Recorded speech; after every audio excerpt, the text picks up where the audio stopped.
Hello everyone, I am Ritesh Kumar Ravi and here I am going to start with one of the most important topic of computer science। और ये जो topic है ये आपके exams के लिए उतना ही इम्पॉर्टेंट है। मैं बार बार रिपीट कर रहा हूँ, जितना कि आपका ऑपरेटिंग सिस्टम है, जितना कि आपका database. But before getting into the details, मैं कौन हूँ जो आपको पढ़ाने के लिए आ रहा हूँ। इस बात की अगर एक बार गारंटी हो जाती कि ये जो पढ़ाने वाला टीचर है या फिर गाइड है या फिर आपका मेंटर है वो इस लेवल का है कि आपको सारे टॉपिक्स की कॉन्सेप्ट्स के साथ पढ़ाएं, तो वो मैं रितेश कुमार अभी यहाँ प्रेजेंट हूँ, जो 2 बार JRF and assistant professor qualified है, 5 बार गेट एग्जामिनेशन क्वालिफाइड और पिछले 10 सालों से मैं गेट और नेट की कोचिंग में एक्सपर्ट रह चुका हूँ। और जितने भी exams from state level to the union UPSC levels के टेक्निकल एग्जाम्स होते हैं computer science pertaining, I have already cleared. So with that confidence, I'm here to teach with you and to teach you actually database management system. और अभी मैं बिल्कुल database जैसे start किया था और उसमें मैंने बताया था कि what exactly the database, why we are studying it and how to study with the database management system. मैंने इसे कंपैरेटिवली एनालिसिस किया था किसके साथ, हम फाइल सिस्टम चूंकि जो ऑपरेटिंग सिस्टम में ऑलरेडी यूज कर सकते हैं। मैंने हमेशा बोला है मैं हवा में बातें नहीं करता, मैं ऑन ग्राउंड्स विथ कॉन्सेप्ट्स और कॉन्सेप्चुलाइज करते हुए हर टॉपिक्स को रखता हूँ। उसी बेसिस उसी टॉपिक्स को आगे रखते हुए मैं यहाँ पर अब की टर्मिनोलॉजीज जो हम डेटाबेस में यूज करने वाले हैं, एक इन्वायरमेंट में हर सब्जेक्ट, जैसे अभी तक मैंने 8 सब्जेक्ट्स पढ़ाए हैं, आपने इस चीज़ को फील किया होगा कि मैं हमेशा पहले एक इन्वायरमेंट सेट करता हूँ, एक ऐसी दुनिया बनाता हूँ ताकि उसमें आप जब एक बार सब्जेक्ट के अंदर जाएं तो वहाँ पे चीज़ें आपको दिख रही हो। देखिए, समझाना एक अलग चीज़ होती है, बट किसी चीज़ को दिखाना, that is my capacity and I am taking this responsibility with full of confidence with my experiences. ठीक है, तो अब तक हमने 6 टर्मिनोलॉजीज थे, 6 मेन रीजंस पढ़ा था, जिसमें ऑपरेटिंग सिस्टम के फाइल सिस्टम या डायरेक्टरी मैनेजमेंट सिस्टम के ऊपर हमारा डेटाबेस मैनेजमेंट सिस्टम काफ़ी इंपॉर्टेंट था, काफ़ी ज़्यादा एडवांटेजियस था। On the base of that the very first reason was, इसके पास हमारे पास इफिशियंट डेटा एक्सेस की मेथोडोलॉजी थी। हम आराम से concurrency control, data independence, data security, data integrity, but last but not the least हम प्रोग्राम रिडक्शंस की बातें कर रहे थे।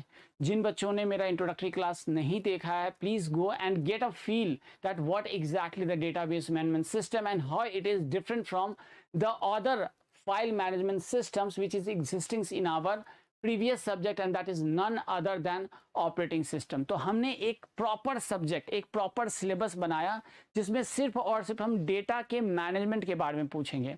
और बेस बताते वक्त मैंने बताया था कि डेटा बेस मैनेजमेंट सिस्टम ये मेनली 3 टर्मिनोलॉजी से बना हुआ है, जिसमें डेटा का मतलब होता है any information pertaining to the real world, because हम कंप्यूटर साइंस पढ़ते हैं और साइंस हमेशा रियल वर्ल्ड की बात करता है। तो उसको पढ़ाने के बाद मतलब बेस मीन्स क्या, तो हमेशा कि स्टैंडर्ड, हम कहते हैं एक बेस सेट किया हुआ है, एक स्टैंडर्ड सेट किया हुआ है, तो on which base we are going to store the data. और in collective we say that database is a collections of records या interrelated informations, right? Well defined actually informations. और डेटाबेस मैनेजमेंट सिस्टम मैंने बोला था कि ये एक complete package होता है, like a system software which helps you to process and organise the database with all the advantages parts over the file management system. So now we are going to start with the topic of database management system, but मैं हमेशा की तरह बोलता हूँ कि कुछ ऐसे books होते हैं जो हमें पढ़ने के लिए मजबूर करते हैं, जो हमारे कॉन्सेप्ट्स को रोबस्ट करते हैं, जो हमारे टीचर्स को टेस्ट करते हैं। मैं हमेशा बोलता हूँ, गुरु बनाते समय हमेशा ध्यान रखिए कि क्या वो आपके लायक हैं नहीं। आप हमेशा उठाते हैं यूट्यूब पे वीडियोस देखते हैं, यू से दैट ओके मेरा काम हो गया। नो, हमेशा एक ऐसे टीचर को ढूंढिए जो कि आपके कॉन्सेप्ट्स को पकड़ के सारे सब्जेक्ट्स को इंटर रिलेट करते हुए आपको पढ़ाएं, क्योंकि computer science is a complete package of 10 subjects, right? And that subjects is working at a time once you press enter on the keyboards. जैसे आप कीबोर्ड पे एंटर डालते हैं ना, एक साथ ये 10 सब्जेक्ट्स घूमता है, एक साथ 10 सब्जेक्ट्स।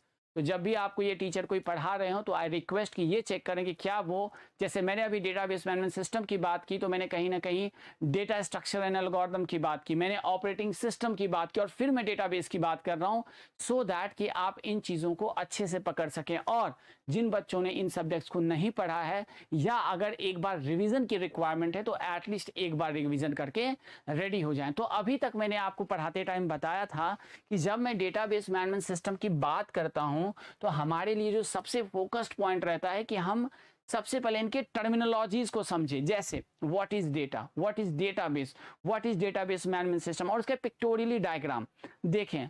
और ये बुक जो मैं अभी पढ़ाने के लिए जा रहा हूं, मैं हमेशा एक बुक की बात करता हूं और यहाँ पे देखिए मैं बुक के रेफरेंसेस भी लिया हुआ, मैं कभी भी किसी चीज को मैंने कई बार बोला कि मैं हवा में बातें नहीं करता, मैं हमेशा अच्छे बुक्स की बात करता हूँ, अच्छे टीचर्स की बात करता हूँ, अच्छे ट्यूटर्स की बात करता हूँ, अच्छे इन्वायरमेंट्स की बात करता हूँ, पॉजिटिव थिंकिंग की बात करता हूँ।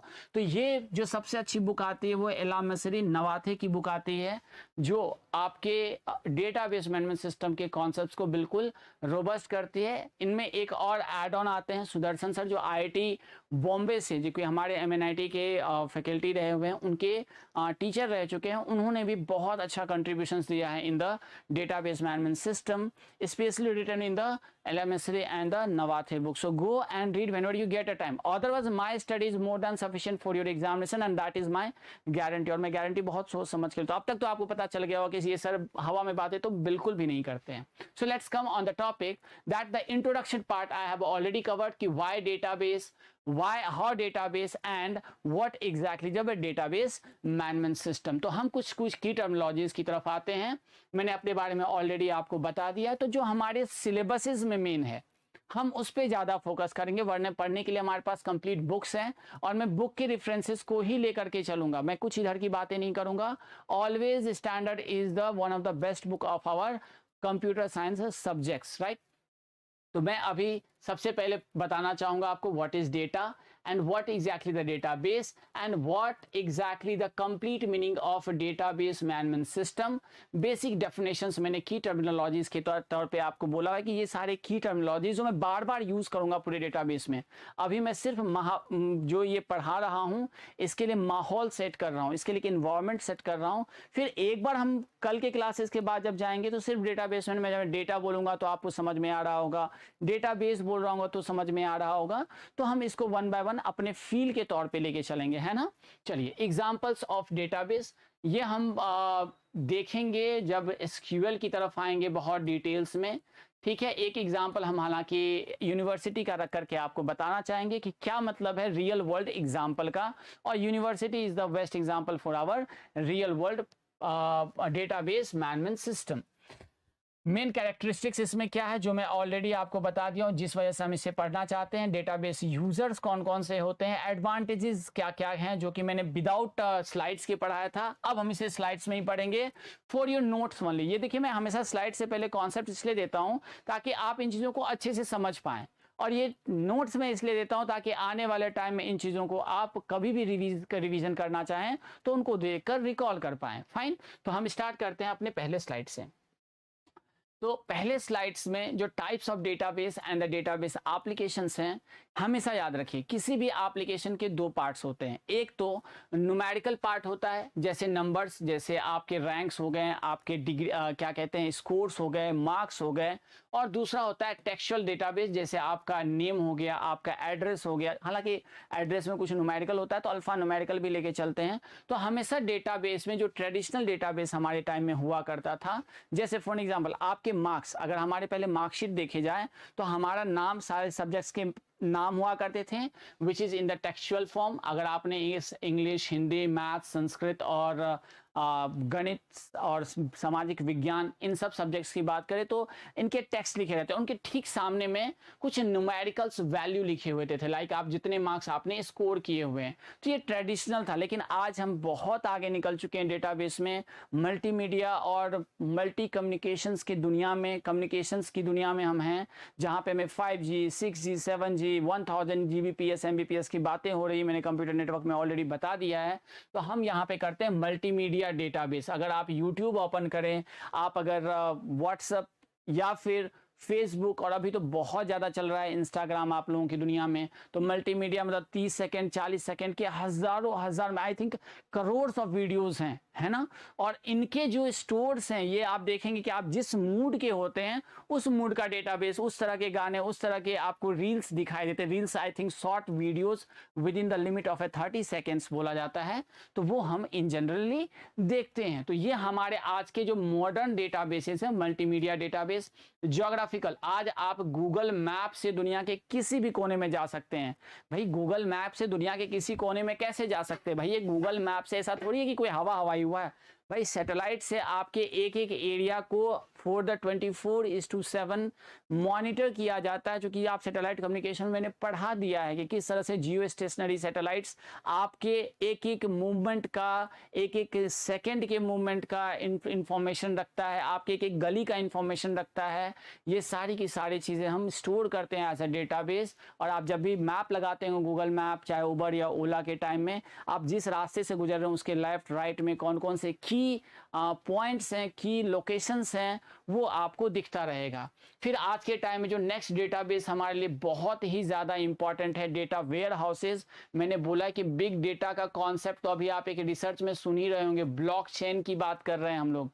Real time and the active database, अगर आप आज के टाइम में कोई भी क्रिकेटिंग शॉट्स देखते हैं, कल आप अभी वर्ल्ड कप चल रहा है तो आप लोग होपफुली वर्ल्ड कप मैचेस अगर देखते होंगे, है ना, तो वो सारी मैचेस की जो लाइव स्ट्रीमिंग्स होते हैं, तुरंत मैच खत्म होता है, 15 मिनट्स के अंदर वो डेटा आपको, वो 15 मिनट्स के हाइलाइट्स जो हैं वो आपके लिए रेडी हो जाता है, and people are keep on watching that. तो ये कहाँ पे, कहीं ना कहीं स्टोर हो रहा है, राइट। और ये रियल टाइम डेटाबेसेस हैं, राइट।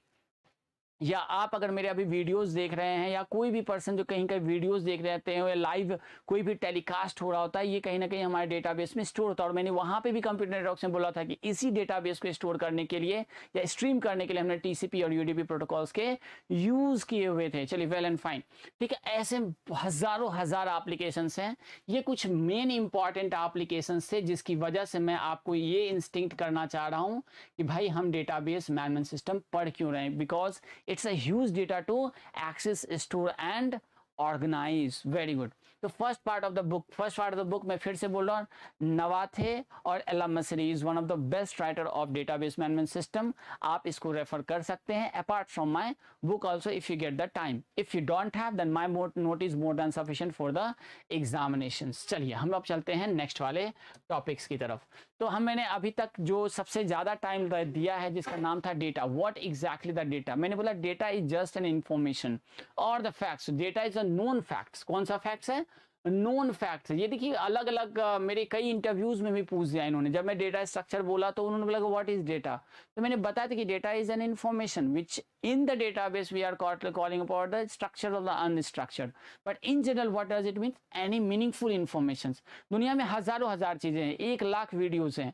आप किस वीडियो को देखते हैं जहां से आपको मीनिंगफुल इंफॉर्मेशन मिल रहा होता है? तो लाइकवाइज मैं डेटाबेस से पढ़ा रहा होता हूं तो सिंपली डेटा का मतलब मैं इंफॉर्मेशन बोलता हूं, वो आपके यूज का है या नहीं है ये आप पे डिपेंड करता है, राइट। तो जब मैं बात करता हूं डेटा की तो ये नोन फैक्ट्स भी हो सकते हैं, right, that can be recorded मतलब for the future uses, and implicit meaning, और उसका अंदर में कुछ मीनिंग होता है, मतलब अंदरूनी कोई मीनिंग अगर आपने पता कर लिया तो यू आर द चैम्प। अब इसके लिए भी हमारे अलग अलग इंफॉर्मेटिव, अलग अलग नॉलेजेबल पर्सन्स हमारे पास होते हैं। तो मैं फिलहाल जो बातें कर रहा हूँ वो एक नॉन फैक्ट्स या फिर मीनिंगफुल ऐसी इंफॉर्मेशन जिसका इम्प्लिसिट मीनिंग हो भी सकता है, नहीं भी हो सकता है। और मैंने बड़े प्यार से बोला जब मैं डेटाबेस की बात करता हूँ तो डेटा स्ट्रक्चर एंड एल्गोरिथम में भी मैं डेटाबेस की बात करता हूँ, मैं आपको डेटाबेस मैनेजमेंट सिस्टम में भी बात करता हूं, डेटा कम्युनिकेशन में भी बात करता हूं। तो इन जनरल जो मेरे लिए डेटा है उसका मतलब होता है known facts. Real world example से उसका इम्प्लिसिट या एक्सप्लिसिट मीनिंग भी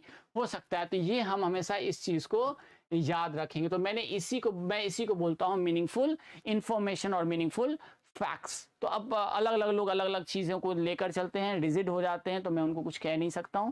मैं बस ये बताता हूं कि आप डेटा का मतलब इंफॉर्मेशन बताएं, एक ऐसा इंफॉर्मेशन जो हमारे day to day real world life में कहीं ना कहीं डायरेक्टली और इनडायरेक्टली, इम्प्लिसिटली और एक्सप्लिसिटली हमारे सामने आता रहता है। जो हमारे लिए सबसे इंपॉर्टेंट है ये कि व्हाट इज डेटाबेस। तो database is actually a related data. Database is actually a related data. ये कौन सा डेटा होता है? रिलेटेड डेटा होता है। Very good. और मिनी वर्ल्ड क्या है? ये मिनी वर्ल्ड मतलब है कि आपने जिस डेटा की बातें करनी है, जिस डेटाबेस की आप बात कर रहे हैं, उस वर्ल्ड को, मतलब जैसे मान लीजिए आप यूनिवर्सिटी को कह रहे हैं, तो यूनिवर्सिटी एक पूरा वर्ल्ड में हजारों हजार यूनिवर्सिटीज हैं, तो आप किस वर्ल्ड की बात करते हो? कोई भी एक यूनिवर्सिटी आप उठा लो, या आरपीएससी हो, राजस्थान यूनिवर्सिटी हो सकता है, बिहार यूनिवर्सिटी हो सकता है, हरियाणा यूनिवर्सिटी, हरियाणा का कोई भी यूनिवर्सिटी हो सकता है, सेंट्रल यूनिवर्सिटीज हो सकते हैं, वर्ल्ड क्लास यूनिवर्सिटीज हो सकते हैं, वॉट एवर इट इज। तो मिनी वर्ल्ड जिस डेटाबेस, जो इंटर रिलेटेड डेटाबेस की हम बात करने वाले हैं, उसकी बात करें तो some part of the real world about which the data is stored. आप किसकी बात कर रहे हैं?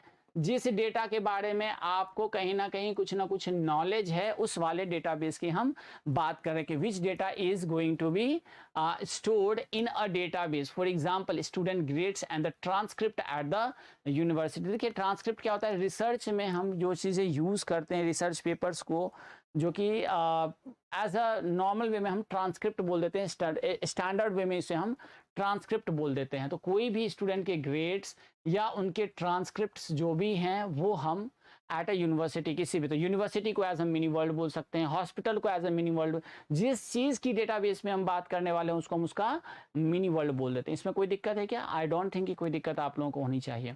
अब डेटाबेस मैनेजमेंट सिस्टम क्या है? मैंने 1000 बार बोला है कि भैया ये सॉफ्टवेयर, चूंकि मैं जब कंपेटिटिवली पढ़ा रहा था, अब देखिए जो मैं बोल रहा हूँ वही नवाथे साहब भी इस चीज़ को अप्रूव कर रहे हैं, तो इसका मतलब ये है कि आप जिस टीचर से पढ़ रहे हैं, he is knowing each and every fact of the book as well as the real world also examples. Why? Because I have already worked in the TCS where a huge database was using for processing my particular projects, है ना? तो आप इस चीज़ को guarantee लेके, मैं इन database को access किया, और अभी जस्ट मैंने बताया था कि मैं अपने मास्टर्स क्लास में during the lab complete database management system को इन सी डेवलप करके इम्प्लीमेंट किया हुआ हूँ। तो आप समझ सकते हैं कि मेरी फीलिंग क्या है, कि मैं जो बोल रहा हूँ वो वेल वर्कड हैंड्स ऑन किए हुए एक सॉफ्टवेयर डेवलपर बोल रहा है, राइट? होप इस चीज को आप फील करेंगे, ठीक है? तो ये सॉफ्टवेयर पैकेज और सिस्टम, मैंने बोला जैसे ही मैं सॉफ्टवेयर पैकेज और सिस्टम की बात करता हूं तो वो क्या होता है? System software, right? System software to facilitate the creation and maintenance of the computerised database. कौन सा डेटा? मैंने बोला था कि कुछ डेटाबेस को हम क्या कर सकते हैं, हम मैनुअली भी एक्सेस कर सकते हैं। कैसे? मैनुअली भी एक्सेस कर सकते हैं, लेकिन हम जिस सिस्टम सॉफ्टवेयर की बात, मैंने क्या होता है, organise and process, to organise and process the database, that is known as the database management system. So it's a software that will not only create but also maintain the database is known as, also maintains the database is known as database management system। इन सारे definitions को आप बड़े अच्छे तरीके से याद रखेंगे, ठीक है? चलिए, अब डेटाबेस सिस्टम क्या होता है? तो the DBMS software together with the data itself. मतलब जब मैं डेटाबेस सिस्टम की बात कर रहा हूं, डेटाबेस मैनेजमेंट सिस्टम, तो समझ में आ गया, ये समझेंगे ये सारे वर्ड्स को।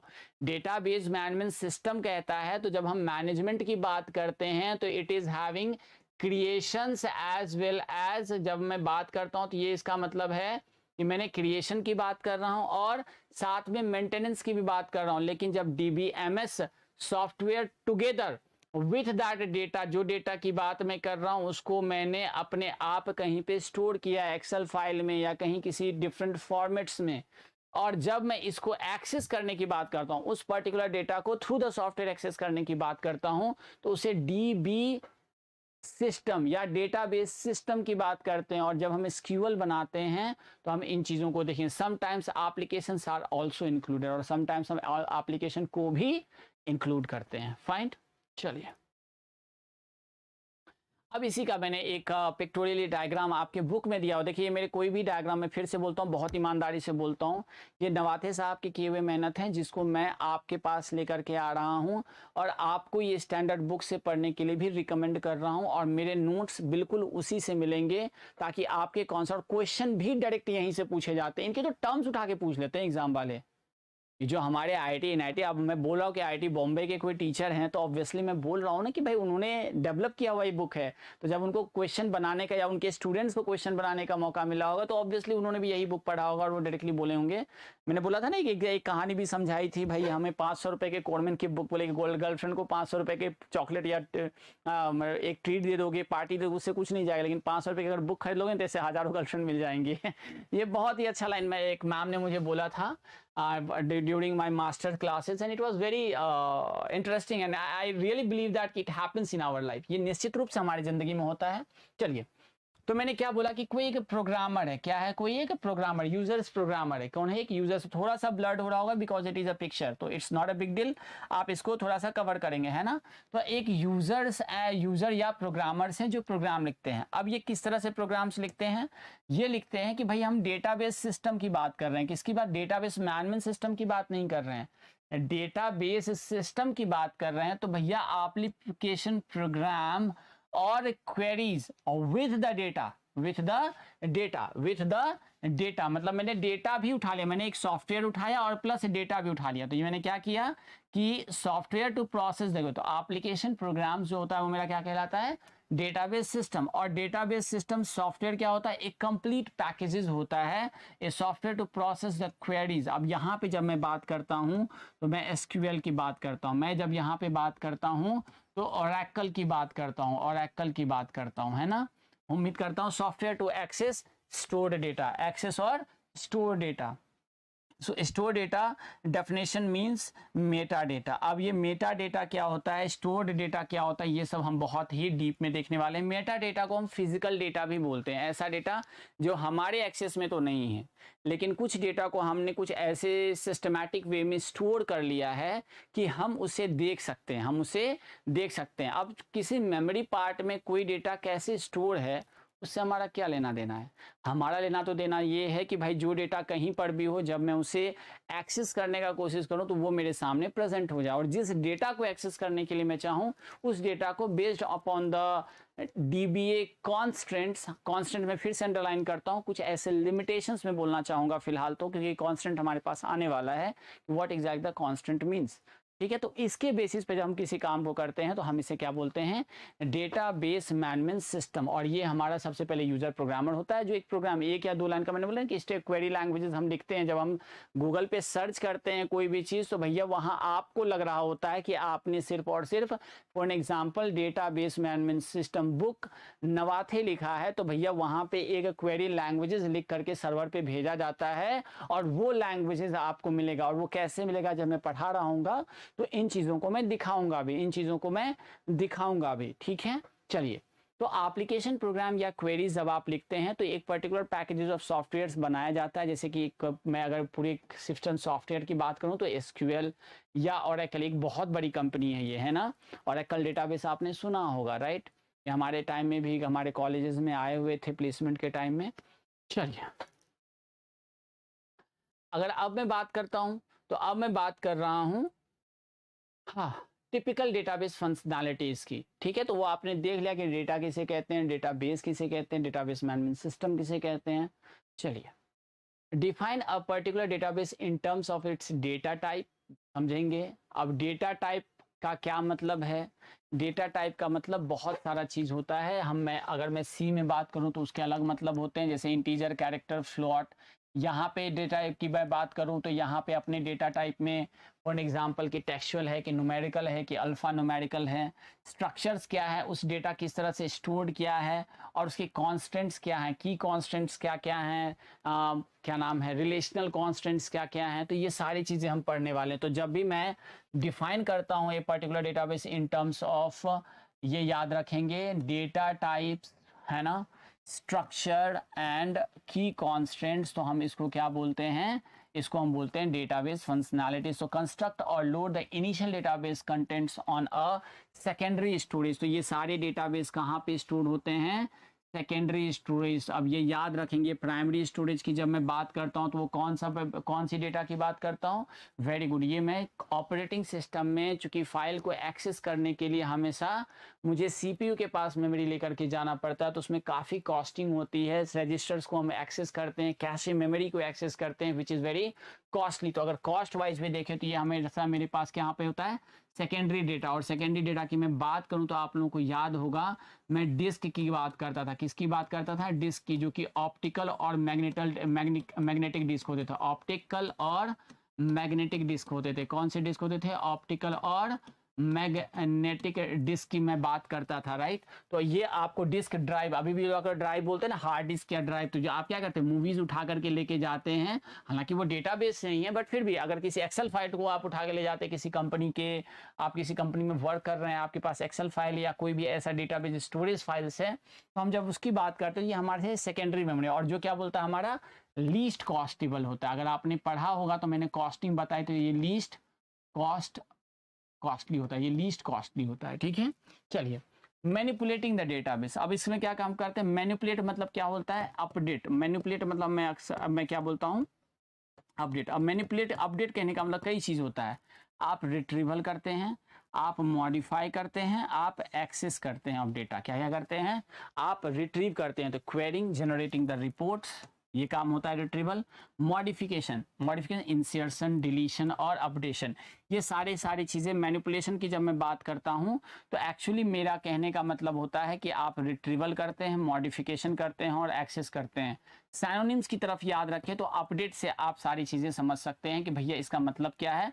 तो रिट्रीव किए मतलब क्वेरी किए, जनरेट रिपोर्ट्स, मॉडिफिकेशन किए और एक्सेस किए। तो आज के बाद अब जब भी आप मैनिपुलेट ऑफ डेटा बोलते हैं तो इन सारे 3 टर्म्स को मैं इसको हटा ही देता हूं, क्योंकि मैंने एक ही टर्म बोला है। आप इसके 3 टर्म्स को हालांकि याद रखने के लिए आप एक ही चीज रखें कि हम डेटाबेस का क्या करते हैं? रिट्रीव करते हैं। क्या करते हैं? रिट्रीव करते हैं, ठीक है। रिट्रीव करने के बाद आप क्या करते हैं? मॉडिफाई करते हैं। क्या करते हैं? मॉडिफाई करते हैं। और मॉडिफाई करने के बाद आप क्या करते हैं? इसको एक्सेस करते हैं। क्या करते हैं? एक्सेस करते हैं। तो ये 3 चीजें आप मैनिपुलेशन में करते हैं, हमेशा ये याद रखें। देखिए, ये बहुत इंपॉर्टेंट, डेटाबेस में क्या पूछ देगा ये खुद टीचर को भी नहीं पता है। और मैं सिर्फ 3 जगहों का गारंटी लेता हूं। कौन कौन? एसक्यूएल, ट्रांजैक्शंस और नॉर्मलाइजेशंस। ये 3 की, ये तो कीवर्ड्स में कुछ भी पूछ सकते हैं। अब एक दिन इन्होंने पूछा एडिटी क्या होता है। भाई बच्चे, एडिटी कहाँ पढ़ते हैं? एडिटी पढ़ लिया, हाँ डोमेन है, और डोमेन या एडिटी एक ही चीज होती है। अब उसमें वो एडिटी पूछ रहे हैं, तो भाई आप कितने लेवल पे वो पूछ सकते हैं, you have to be ready for that. इसलिए मैं कीवर्ड्स पे यहाँ पे ध्यान रहा, और किसी टॉपिक में मैंने कीवर्ड्स पे ध्यान नहीं दिया। ऐसे हिस्ट्री की तरह मैंने कभी नहीं पढ़ाया, राइट। यहाँ पे मैं बोल रहा हूँ कि भाई जब मैनिपुलेटिंग की बात बोलते हैं इसका मतलब होता है रिट्रीवल, मॉडिफिकेशन और जब मैं मॉडिफिकेशन की बात कर रहा हूँ इसका मतलब होता है इंसर्शन, डिलीशन और अपडेशंस, राइट। अब बोलोगे इंसर्शन, डिलीशन, अपडेशन, सही सुनो में क्या फर्क है? इंसर्ट में तो नया डेटा अपडेट की रखें, इंसर्ट डिलीट मतलब कोई भी एक पर्टिकुलर डेटा जो होता है, चाहे वो रो और कॉलम हो, वो मैं डिलीट करता हूँ। मैं रो और कॉलम ही बोलूंगा, कोई भी मुझसे क्वेश्चन नहीं करेगा सर आप सही चीज नहीं बोलते। भाई मैं अभी नहीं बोलूंगा, मैं थोड़ी देर के बाद बोलूंगा। भाई एट्रीब्यूट्स एंड टपल्स में थोड़ी देर के बाद बोलूंगा, ठीक है। और अपडेट की बात करता हूँ कि मैं कुछ हटा नहीं रहा हूँ, उसके किसी सम पोर्शंस को मैं अपडेट कर रहा हूँ, कुछ मॉडिफाई कर रहा हूँ, right. Accessing the database through the web applications, और ये सब हम लोग किसके थ्रू करते हैं? आप जितने भी वेब एप्लीकेशंस हैं, जैसे आपने सर्च किया किसी भी बुक को, तो with in a fraction of second, देखिएगा कितने सेकंड में वो सारे डेटा एक्सेस होते हैं। With in a milli seconds में आप कम से कम 10,000 records at a time access करते हैं। और ये सारे आपको लगता है कि आपने सपोज करो कि एक ले लिया कल की मूवी सॉन्ग, अगर आपने ये डाला है तो इस बात के लिए आप निश्चिंत रहिए कि ये कम से कम 5 से 6,000 सर्वर को एट ए टाइम हिट करेगा, और वहां से जितने डेटा को रिट्रीव कर सकता है एक्सेस करके वो आपको ला करके देगा। तो चाहे वो गूगल हो, क्रोम हो, मोजिला फायरफॉक्स हो, इंटरनेट एक्सप्लोरर्स हो, ये जितने भी वेब एप्लीकेशन है या कोई भी पर्टिकुलर साइट्स हो, आपको ये सारे डेटा आपको एक्सेस करके देता है, जो कहीं ना कहीं बैकएंड पे हमारे सर्वर पे होता है। Processing and sharing is a set of concurrent users and application program, yet keeping all the data valid and the consistent। देखिए ये जो वर्ड लिखे हैं ना, consistent मतलब और ये valid, ये सारे के सारे कीवर्ड्स हैं। consistent का मतलब before and after, ये एकदम समझेंगे। प्रोसेसिंग एंड शेयरिंग, देखिए ये मेन तो आपका ये होता है, मतलब आपने कोई अगर अब मेन काम क्या है कि अगर आपने कोई प्रोजेक्ट बनाया है तो आप उसको प्रोसेस करके उनके जो डेटा उसको शेयर करना चाहता है उसको आप एक्सेस करवाएंगे, ठीक है। चलिए, अब आता है टिपिकल डेटाबेस फंक्शनैलिटीज क्या क्या है। तो ये मैंने ऑलरेडी बता दिया है कि ये इसके एडवांटेजेस भी हैं और यही इसकी फीचर्स भी हैं। प्रोटेक्शन और द सिक्योरिटीज, अगर याद हो कि मैंने सबसे लास्ट में, सेकेंड लास्ट में इसको बोला था कि भैया ये प्रोटेक्शन और सिक्योरिटी मेजर्स को बहुत ज़्यादा, आपको जिस डेटा पे, जिस किसी पर्टिकुलर डेटा पे एक्सेस करना है हम उस पर्टिकुलर डेटा पे एक्सेस करेंगे। जिस डेटा को मुझे सिक्योर करना है या प्रोटेक्टेड करना है या वो डेटा हम किसी एंड यूजर्स को नहीं दिखाना चाहते हैं तो हम वो भी काम यहाँ पर बड़े ही आराम से कर सकते हैं। ये एग्जाम में आपको घुमा फिरा के पूछ सकता है। एक्टिव प्रोसेसिंग रहता है, ये हमेशा आप कभी भी यूज कर सकते हो। रेडी टू यूज रहता है। presentations and the visualizations of the data, maintaining the database and the associated programs over the lifetime of the database applications। ये डेटा आप लाइफ टाइम में कभी भी एक्सेस कर सकते हैं और यही एक रीजन कि आपका प्रोग्रामिंग डेटाबेस क्या होता है, बहुत कम हो जाता है।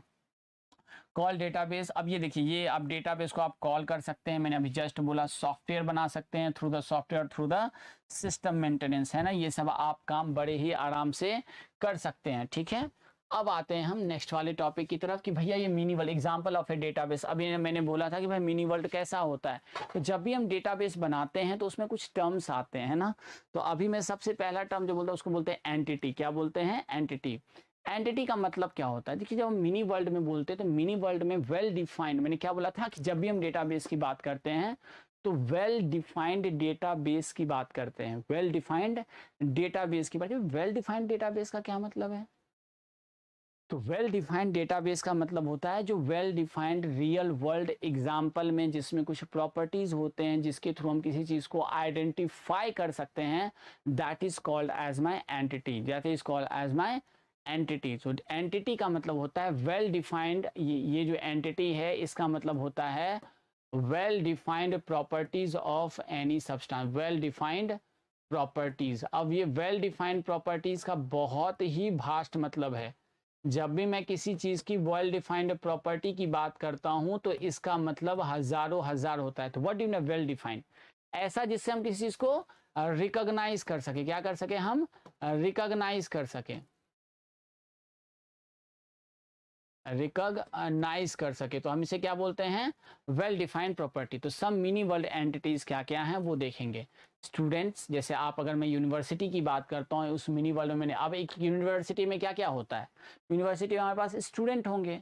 स्टूडेंट कब होंगे? जब वहाँ पे कोई ना कोई कोर्स चल रहा होगा। तो एक, अब स्टूडेंट है तो भैया स्टूडेंट अपने मन से थोड़ी आ जाएगा। कोई कॉलेज में हम किसी, अभी मैं कंप्यूटर साइंस के सब्जेक्ट्स पढ़ाऊंगा तभी यहाँ कोई स्टूडेंट आएंगे। तो students courses always prevails the students and once the students will come, और उसके अलग अलग कोर्सेज के लिए भी रिक्वायरमेंट्स आती है। तो I have a different courses as per the requirement and the need and the market desires, ठीक है।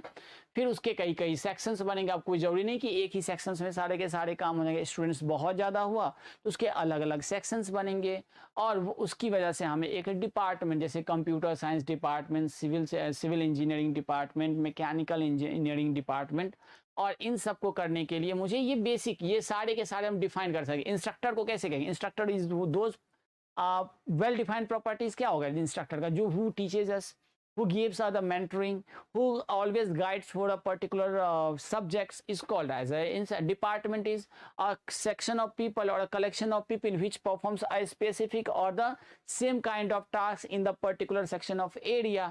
तो वो मेरा डिपार्टमेंट। और कंप्यूटर साइंस से रिलेटेड कोई भी चीज़ काम हो रही तो उसको कंप्यूटर साइंस डिपार्टमेंट बोलेंगे।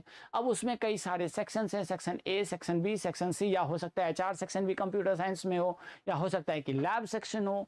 तो ये सारे के सारे एंटिटीज वेल डिफाइंड है। तो well defined property of any, जिसके थ्रू हम उस रिकॉग्नाइज कैसे करते हैं? यूनिकली रिकॉग्नाइज करते हैं। कैसे?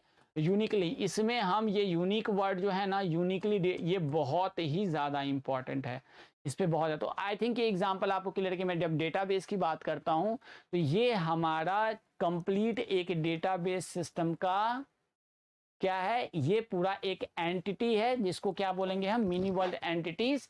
और इस एंटिटीज में हर एक का अपना कुछ ना कुछ क्या होगा, एट्रीब्यूट होगा। क्या होगा, एट्रीब्यूट, जिसके थ्रू हम यूनिकली आइडेंटिफाई करते हैं। ये मैंने लिखा ना, यूनिकली आइडेंटिफाई या रिकॉग्नाइज करते हैं, जिसको हम क्या बोलते हैं, एट्रीब्यूट। देखिए हम एट्रीब्यूट कहाँ से चले, एंटिटी से स्टार्ट किया और वहां से हम कहाँ पहुंच गए, एट्रीब्यूट की तरफ। तो मतलब entities well defined property of any substances of the real world होता है, जिसके थ्रू हम किसी चीज को रिकॉग्नाइज करते हैं। कैसे, यूनिकली रिकॉग्नाइज करते हैं। और एक बार आपने यूनिकली रिकॉग्नाइज कर लिया तो उसके आधार पर हम उसके एट्रीब्यूट्स बोलते हैं। फॉर एग्जाम्पल, अगर मेरा स्टूडेंट एक एट्रीब्यूट है, स्टूडेंट मेरा एक एंटिटी है, तो इसमें एट्रीब्यूट्स क्या होगा, सबसे पहले क्या होगा, इसका नेम, फिर क्या होगा, नेम के बाद क्या होगा, उसका रोल नंबर, रोल नंबर के बाद फिर क्या होगा, सेक्शन की किस सेक्शन में है, ठीक है, सेक्शन के बाद क्या होगा, किस डिपार्टमेंट का है, फिर किस डिपार्टमेंट के बाद वो क्या है, डिपार्टमेंट का है, और उसके मार्क्स क्या हैं, है ना, ये सब उनके क्या हो, मार्क्स या ग्रेड क्या हैं, वो किस ग्रेड का है, कि उसके ग्रेड्स क्या हैं, एक्सेट्रा। तो ये सारे क्या कहलाते हैं, मेरे एट्रीब्यूट्स। तो अब आप इस चीज को धीरे धीरे पकड़ रहे हो कि सर अब धीरे धीरे की टर्म्स की तरफ जा रहे हैं। सर ने बड़े ही प्यार से एंटिटीज का डेफिनेशन बता दिया। किसका डेफिनेशन, एंटिटीज का। बड़े ही प्यार से बताते बताते उन्होंने एट्रीब्यूट्स का डेफिनेशन बता दिया। किसका, एट्रीब्यूट्स का डेफिनेशन बता दिया। फिर आते हैं हम कि ये सब मिनी वर्ड्स में अब इसका मतलब क्या था, ये थोड़ा समझा रहा है कि मतलब कहीं पर एक सेक्शन, तो sections are of specific courses. Courses मतलब मान के चलिए कि ये कंप्यूटर साइंस का कोर्स है, ये इंजीनियरिंग का कोर्स है, सीएससी ब्रांच का है, इलेक्ट्रॉनिक्स एंड इंजीनियरिंग का है, मैकेनिकल का है। तो ये सारे के सारे आपके कोर्सेज हो गए, ठीक है, ओके। अब उसमें क्या होगा, उस पर्टिकुलर सेक्शन ऑफ कोड में स्टूडेंट्स टेक द सेक्शंस। किस सेक्शन में आप जाएंगे, section A, section B, section C. जैसे मैं सेक्शन बी में था, कंप्यूटर साइंस के सेक्शन बी में था, और उसमें मेरे कोर्सेज वही थे जो सेक्शन ए वालों के कंप्यूटर साइंस के कोर्सेज थे, कोई दिक्कत नहीं। सो कोर्सेज रिक्वायर्स द, अच्छा हाँ, कोर्सेज हैव प्रीरिक्विजिट कोर्सेज। अब कुछ कोर्सेज प्रीरिक्विजिट, जैसे आप इंजीनियरिंग करना चाहते हो तो आपके लिए प्रीरिक्विजिट कोर्सेज क्या है कि आपके पास पीएमसी या पीसीएम बोलते हैं, उसको क्या बोलते हैं, पीसीएम, फिजिक्स केमिस्ट्री मैथ्स आपके प्रीरिक्विजिट से सब्जेक्ट्स होते हैं, राइट। अब इंस्ट्रक्टर्स टीचर्स द सेक्शंस, और हर सेक्शन में टीचर्स होते हैं। अब कोर्स, अब कोई जरूरी नहीं कि सेम ही टीचर हो सकता है, सेम भी और डिफरेंट भी हो। तो ये हम बता रहे हैं कि डेटाबेस कैसे। तो ये हमारे जो भी आपको मैंने बताया, ये सारे मेरे क्या हो गए, ये सारे मेरे क्या हो गए, एंटिटीज हो गए। और इस हर एक एंटिटीज के अंदर अपने अपने एट्रीब्यूट्स है, चाहे वो कोर्सेज हो या students. Students major in the department. बिना स्टूडेंट के मेरा डिपार्टमेंट चलेगा क्या, तो ये मेजर है। अब इसी के थ्रू मैं कुछ कीवर्ड्स बताऊंगा। अब धीरे धीरे हम डीप में जा रहे हैं। तो अभी मैंने दो वर्ड्स तो पकड़ लिए। पहला क्या पकड़ा मैंने, एंटिटी पकड़ लिया। भाई एंटिटी का मतलब होता है वेल डिफाइंड प्रॉपर्टीज, क्या होता है। और मैंने फिर क्या पढ़ लिया, एट्रीब्यूट। तो ये दो वर्ड आप बड़े ही अच्छे तरीके से अब समझ चुके हैं कि एट्रीब्यूट जिसके थ्रू हम किसी भी एंटिटी को यूनिकली आइडेंटिफाई करते हैं। क्या करते हैं, यूनिक। तो the above entities and the relations. अब एक वर्ड आ रहा है रिलेशंस, तो ये हम थोड़ा सा रुक जाइए, मैं एकदम पूरा डीप में जाने वाला हूँ। Are typically expressed in the concept data model such as the entity relationship. अब ये एंटिटी ईआर मॉडल अभी हम पढ़ने वाले हैं। ये आप अभी रुकेंगे कि एंटिटी और रिलेशनशिप के बीच में क्या क्या रिलेशंस होते हैं बिटवीन द डेटा मॉडल्स, जो हम चैप्टर 3 और 4 में देखने वाले हैं। अब ये आई थिंक आपको थोड़ा सा देखने में दिक्कत हो रहा होगा, काफी छोटा पड़ रहा है, लेकिन आप इसे बस ऐसे समझ लेंगे, है ना। ये थोड़ा सा मैं दिखा रहा हूँ कि ये देखिए डेटाबेस हमने कैसे बनाया है। ये थोड़ा सा ज्यादा, बस आप इसको एक फील ले लेंगे कि मेरे पास यहाँ पे मैं बड़ा अक्षर में लिख देता हूँ, यहाँ क्या है मेरे पास, कोर्स है। क्या है मेरे पास, COURSE। इस कोर्स के अंदर मेरे पास जो एट्रीब्यूट्स क्या क्या है, ये मेरा एंटिटी था तो मैंने क्या होता है, एट्रीब्यूट। तो क्या क्या है, कोर्स नेम है ना, क्या क्या है, कोर्स का नाम है। पहला एट्रीब्यूट तो भैया कौन सा कोर्स लोगे, कंप्यूटर साइंस है कि क्या है। फिर कोर्स का नंबर होगा कुछ, हमने उसको यूनिकली आइडेंटिफाई करने के लिए मैंने कुछ नंबर दे के रखा हुआ है। फिर उसके क्या है, क्रेडिट आवर्स हैं कि भाई कितने आवर्स में उसको आप कंप्लीट करने वाले हो। ये सारे आपके एट्रीब्यूट्स हैं। क्या है, ये आपके एट्रीब्यूट्स है, कोर्स आवर्स हैं। और फिर लास्ट में क्या है, डिपार्टमेंट, कि आप किस डिपार्टमेंट पे हो, किस डिपार्टमेंट में हो। तो ये देखिए CS बता रहा है, मैथ्स बता रहा है और CS बता रहा है, कंप्यूटर साइंस बता रहा है। ये समझ में आया। इस तरह से सेक्शन मेरा एक एट्रीब्यूट है, जैसा कि मैंने बताया। आगे भी अभी आपके आएंगे तो उसमें मैंने सेक्शन आइडेंटिफायर कि किस सेक्शन में, A B, जैसे मैंने बोला सेक्शन B में था, वैसे ही कोर्स का क्या नंबर था, सेमेस्टर, ईयर और इंस्ट्रक्टर। आपको मैं बस बोल के सुना दे रहा हूँ, नहीं दिख रहा हो तो कोई दिक्कत नहीं है। ये मेरे नेक्स्ट में ऐसे ग्रेड रिपोर्ट्स मेरा एक और एट्रीब्यूट बनेगा, भाई कितने कितने ग्रेड्स में, B ग्रेड वालों को कितने हैं, A ग्रेड वाले, C ग्रेड वाले कितने हैं, ये ग्रेड्स का मैंने बना दिया है, राइट। चलिए अब इसी तरह से प्री रिक्विजिट सब्जेक्ट्स कौन कौन थे भैया। प्री रिक्विजिट सब्जेक्ट्स मैंने बता दिया कि भाई ये मेरे दो सब्जेक्ट्स हैं कि मैथ्स और कंप्यूटर साइंस मेरा प्री रिक्विजिट सब्जेक्ट्स है, ठीक है।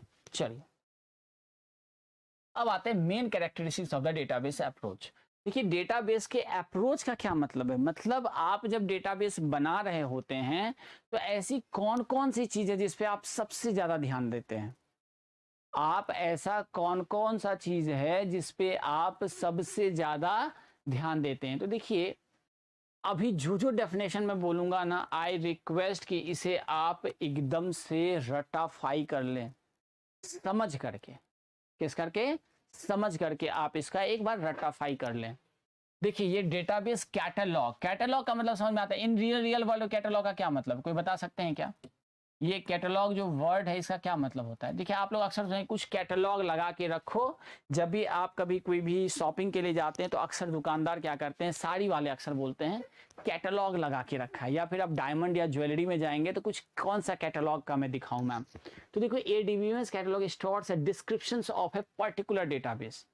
आपके मतलब जो आप डेटाबेस, सपोज ये कि आप ईयर रिंग की बात करें तो उसके 5-6 जो डिफरेंट टाइप्स के डिटेल्स में आपके उनके पास प्रेजेंट्स हैं, वो पर्टिकुलर टाइप के वहां पे रख करके रखते हैं। ऐसे ही साड़ी के आप किसी भी जाएंगे तो वहाँ कैटलॉग अक्सर बोलते हैं यार कैटलॉग दिखाना, तो वहाँ डिटेल्स रहता है। आप ऐसे ऐसे करके देखते हैं, बोलते नहीं ये वाला कैटलॉग का मुझे ये चीज चाहिए, ये वाला। तो कैटलॉग है detail description of the particular. तो इसके में क्या क्या देखते हैं, डेटा स्ट्रक्चर, उसका डेटा टाइप्स क्या है और उसमें कांस्टेंट। इसी के बेस पे अपने डेटाबेस भी क्रिएट करते हैं। डेटाबेस क्या है, डिस्क्रिप्शंस ऑफ अ पर्टिकुलर। याद रखेंगे कि जिस चीज को आप देखने गए, जैसे ईयर रिंग लेने गए तो उसका कैटलॉग आप मांगते हैं, है ना। तो उसके हिसाब से आपको वो जितने भी उसके, जैसे आप खाने के लिए भी कभी जाते तो वो अपना जो मेन्यू कार्ड देता है, it's a kind of catalogue. कि आप स्नैक्स वाले का अलग सारा मेन्यू रहता है तो आप स्नैक्स डेटाबेस देख लीजिए। लंच के लिए अलग होता है, डिनर के लिए अलग होता है, ठीक। द डिस्क्रिप्शन इज कॉल्ड, अब वो पर्टिकुलर डिस्क्रिप्शन मतलब आपने कैटलॉग, मैं फिर से बोल रहा हूं, मैंने क्या बोला, आपने कैटलॉग लिया। कैटलॉग में क्या है, detailed description of a particular database. Particular database किसके बेसिस पे, डेटा स्ट्रक्चर, डेटा टाइप्स और कांस्टेंट। अब जो डिस्क्रिप्शन है, ये जो डिस्क्रिप्शन है इसको क्या बोलते हैं, मेटा डेटा। इसको क्या बोलते हैं, मेटा डेटा का, मेटा डेटा ऑफ डिस्क्रिप्शन या Meta data of particular database भी हम बोल सकते हैं। पर्टिकुलर डेटाबेस मतलब एक्चुअल डेटाबेस मैंने नहीं देखा। अब ये थोड़ी कि एक्चुअल आपको डेटाबेस, अब मैं इसको और थोड़ा प्यार से समझाता हूँ। आप समझिए कि आप खाने के लिए गए, सपोज किसी होटल में गए, आपको खाने भूख लगी हुई है ना। तो अब आपको खाना खाना है, आप खाना के लिए कैसे जाएंगे, जाएंगे और सीधा बोलेंगे भाई मुझे चावल दिखाना, मुझे दाल दिखाना, मुझे सब्जी दिखाना। ऐसे करते हैं क्या, नहीं। वो क्या करते हैं, sir I have this catalogue, आपको एक मेन्यू थमाता है, आप उसे, अच्छा मुझे लंच करना है, और उसके हिसाब से पैसे भी लिखे रहते हैं। द मोस्ट इंपॉर्टेंट थिंग, अपने बजट के हिसाब से हम मंगाते हैं कि भैया अपना बजट देख करके। ऐसा नहीं कि भैया किसी को पार्टी दिलाने के लिए ले गए तो उसको लुटा के नहीं लाना है, अपने बजट के हिसाब से लाना है। ऐसा नहीं, क्योंकि अपने को भी कभी पार्टी देनी होती है तो ये भूलने का नहीं है ना। तो जब आप कैटलॉग देखते हैं तो अच्छा ठीक है, मतलब एक्चुअली में जाकर के आप ये नहीं देखते अच्छा क्या क्या है भाई बताओ, चावल कैसा बना है, दाल कैसा बना है। हाँ ये शादी और भोज में होता है जहाँ कैटलॉग मिलता नहीं है, बट आप देख के आता अच्छा आज क्या टेस्ट है भाई, कैसा बना है पनीर पकौड़ा, हाँ सब भैया मस्त है। तो वो चीजें उठानी है ना। और क्या क्या चीज अच्छा है, तो वो क्या हुआ, एक्चुअल आपने देखा। तो जब मैं कैटलॉग की बात करती हूँ तो जो डिटेल डिस्क्रिप्शंस हैं कि भाई कितने तरह की चीजें वहाँ अवेलेबल हैं, या मेटा डेटा जिसको हम एक्चुअली नहीं देख रहे हैं, है ना। मेटा डेटा है, जस्ट इन्फॉर्मेशन है, ठीक है। This allows the doctors to work with the different database application. और ये क्या करता है, डिफरेंट डेटा। तो ये मेटा डेटा डिस्क्रिप्शन जो होता है वो क्या कहलाता है, मेटा डेटा या फिजिकल डेटा, ठीक है। Insulations between the programs and data, और इसी को मैंने डेटा इंडिपेंडेंस जो प्रॉपर्टीज मैंने बताया था, ये बहुत ही खतरनाक प्रॉपर्टीज था जो मैंने थोड़ा टाइम लेकर के आपको बताने का प्रयास किया था। मैंने ये बहुत ही टाइम लेकर के आपको बताने का कि भाई डेटा इंडिपेंडेंस क्या होता है, जिसपे हम जाने वाले भी हैं अभी। तो कुल मिलाकर के कैटलॉग आप समझ गए होंगे, Meta data of a particular database या डिस्क्रिप्शंस ऑफ, डिस्क्रिप्शंस को ही हम क्या बोलते हैं, डिस्क्रिप्शंस को ही क्या बोलते हैं, मेटा डेटा। ये याद रखेंगे, ये आज की टॉपिक्स ना कुछ याद करने वाली है, डेटाबेस हमें ध्यान में रखना है, ठीक है। चलिए, अच्छा, allows changing the data structure and storage organizations without having a change the database access programs। अब जैसे मुझे कोई खाना बनवाने के लिए चेंज करवाना है कि नहीं भाई मुझे ये मेन्यू नहीं चाहिए, ये मेन्यू चाहिए, तो एक्चुअली उसके लिए जाके चावल फेंक के नहीं आएंगे, नहीं नहीं ये चावल इसको तो हटाओ, नहीं ठीक है, आप नहीं खाएंगे कोई और खाएगा, बट हम क्या करेंगे, अपने डेटा को आपके हिसाब से मॉडिफाई कर देंगे, ठीक है। आपको सर मतलब गर्म पानी चाहिए या ठंडा पानी, तो सर गर्म पानी चाहिए, कोई नहीं, तो कोई दिक्कत नहीं, ठंडा पानी हम साइड में रखेंगे, कोई और आएगा तो पी लेगा। यार बड़ा जिंदगी आसान है, थोड़ा सा इसको समझने का प्रयास करेंगे। अब देखिए example of simplifications of catalogue. अब कैटलॉग कैसा होता है, मैंने बताया कि एक मेन्यू की तरह होता है, कैसा होता है, मेन्यू की तरह। अब आपको कैटलॉग दे दिया, भैया कितना रहेगा वो मुझे, जैसे इधर लिखा रहता है आपके सबके खाने के सामान, बड़ा आराम से इसको समझेंगे, होटल के चीजों को लेकर के इसको समझने का प्रयास करेंगे, ठीक है।